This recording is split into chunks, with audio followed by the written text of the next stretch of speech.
Superman has become a force to be reckoned with inside Warworld's arena, and Mongul is left to question his decision in keeping Superman alive. And while Superman's new Phaelosian ally teaches him new ways to fight without powers, whilst at the same time winning Warzoons over to his cause, the elusive Midnighter uses his talents to cause chaos against the people of Warworld. Philip Kennedy Johnson is taking the slow burn with Superman's efforts to launch a revolution in order to topple Mongul and to save Warworld. Now, generally speaking, slow burns are typically the black sheep of comic book storytelling.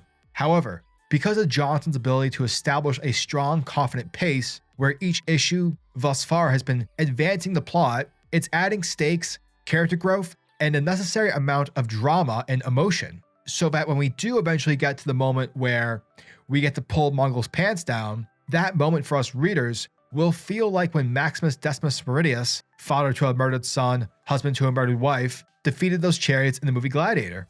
What I liked about this issue is that Superman is actually learning during his time on Warworld, instead of just punching his way out.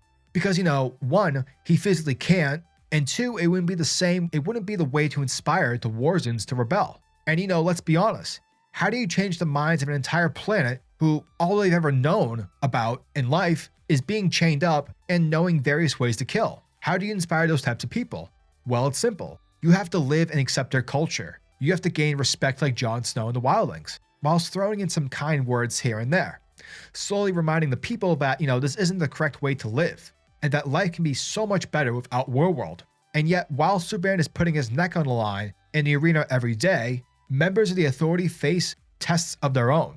Midnighter is committing to his guerrilla-style tactics against the planet's infrastructure, but the manner in which he does it by is obviously way too brutal for Superman to even swallow.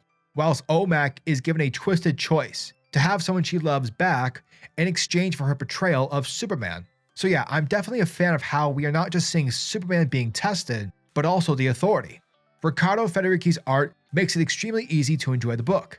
His incredible pencils manage to add this visual layer of classic fantasy, along with some badass panels like Superman's ripped appearance, over to beasts that are, the size of a fucking building.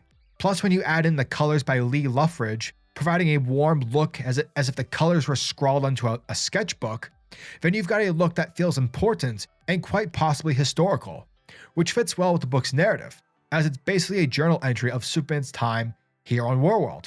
Overall, though we're sort of in the waiting game at the moment, we're still learning a lot about Warworld, more so than ever before, but also we're seeing the characters grow with each page, thereby leading down a path that will feel earned and balls to the walls amazing once whatever happens.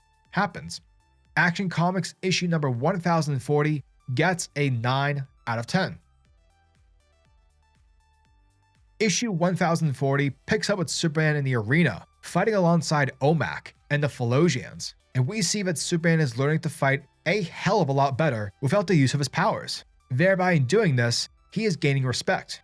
Now, it's here where we also get ourselves some narration, though free guise of a journal entry written by Superman, and he writes about how life has become so chaotic and unfamiliar, so much so that he worries that he might actually forget the sound of his own name, because recently the people have been calling Superman that name, because I'm not even going to try and pronounce it, which in the language of Mongul's tribe means the unblooded sword, a taunt between Warzoon fighters that is shouted when an opponent is unable to land a blow. Apparently they chant it as a way to insult Superman, but Clark admits to us that he actually kind of likes it. Clark writes that it's an effective form of propaganda, because the people of Warworld believe that kindness makes them weak, while cruelty makes them strong, and by this metric, Warzoons are the best and truest creatures of all time. Thus, Mongul is an icon, one that the people of Warworld aspire to be, and due to this mindset, the liberation of a planet and its people will clearly be the most difficult challenge that Superman will ever have to face, because this is going to be a fight without punches and laser beams. Rather, this will be a fight that involves patience and understanding, a form of example and a building of trust. Suddenly, the horn in the arena is blown, causing the fighting to come to an immediate halt. And this is where we see the tyrant himself, that being Mongul. And upon his arrival, the Warzoons immediately electrocute Superman and OMAC, because fuck them, I'm Mongul, I can do what I want. Afterwards, two Phaelosian children, who Clark has been trying to gain their trust of late, feel honored to be in the presence of he who holds all the chains, and that they strive to be just like him someday. They strive to be just like Mongul. But Mongul looks down at them and tells the sister to slay her brother, because if she wants to be such a badass like him, then you'll have to kill your own like he did. However, the sister hesitates because she is completely shocked as to what Mongul is asking her to do. And so Mongul takes her hesitation as a no, and he turns his attention to the brother, ordering the kid to give him his sister's head, like any good Warzoon would do. But luckily the brother is also unable to do so, because, this is fucked. And so Mongul then mocks them both. And from there, the villain raises his warhammer, readying to crush the siblings into mush. But Superman intervenes, charging at Mongul and managing to break him off balance, whilst also telling him to fight someone his own size. Because saying corny things like that from the 50s will always get the better of people. Just kidding, it won't. And as the fight between Superman and Mongul ensues, he then tells the Man of Steel that Superman's kind will never be Warzoons, as the grubs, meaning the children, survive only because others take the blows that are meant for them, meaning that Superman's protection weakens the grubs, to which Mongul unleashes an energy beam from his chest, hitting Superman and knocking him to the ground. However, a turn of events transpires, because this is when the people of Warworld start chanting Superman's Warzoon moniker, because although he lost, Superman stood up to Mongul, something that no one has been able to do. And with that, Mongul leaves the arena, and following his exit, Shatil suggests to his master to simply kill Superman, but Mongul doesn't want to make him a martyr. Plus, whatever his plans are for the United Planets won't work with a dead Superman, though that's not to say that his actions will go unpunished. Afterwards, we pick up with Omak getting dragged in front of the teacher, who tells Omak that he finds him interesting because according to him, Omak appears to have forgotten much about himself. Yet that wasn't the only thing he has managed to lose since coming to Warworld. And so from there, teacher shows Omak Light Ray's corpse, letting him know that Orphan and Darling have the ability to return what Omak lost. Therefore, if he submits his systems, Mongul will give him his word that they will bring Light Ray back to life. And this is what picks us up with Superman and the Phaelosians in the cells, with Superman asking the children if they're okay, since they went through hell today. But the sister snaps, telling Superman not to speak to them like notlings, and that they are not his children. But it's through her anger where tears start to pour down her face. So yeah, obviously she's conflicted, because though she's saying to, shut up and act like Mongul, we know that deep down, she doesn't believe that, because she's a person. Therefore, like anyone, she has emotions. And so picking up on what's happening, Superman continues his way of comforting her, telling the two kids that you're not Warzoons, you're Phaelosians. Your kind came from a history of scientists and explorers, not killers and pirates.